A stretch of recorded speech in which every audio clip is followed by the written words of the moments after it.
Mga anak ng artista nakapagtapos ng college. Si Casey Concepcion na panganay na Sharon Cuneta at Gabby Concepcion ay nagtapos sa American University of Paris noong 2007. May kursong International Corporate Communications at minor sa Theater Arts. Si Dominico Wangco, na unika-ihan ni Gretchen Barreto at Tony Wangco, ay nagtapos sa Instituto Marangoni, London sa kursong Fashion Design.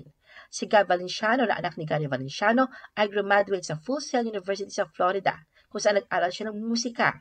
Si Jocas De Leon, na anak ni Joey De Leon, ay cum laude sa Fordham University sa New York sa kursong Economics.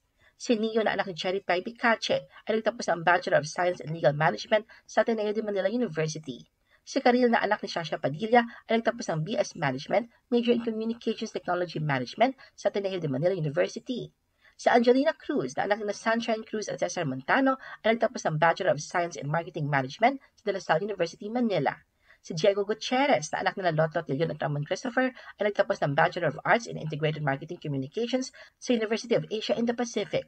Si Kayla Estrada, na anak na Jan Estrada at Janice de Belen, ay nagtapos ng Arts Management sa De La Salle College of St. Benilde. Si Atasha Mulak, na anak nila Aga Mulak at Shelly Gonzalez, ay nagtapos ng Business Degree with Honors mula sa Nottingham Trent University sa United Kingdom.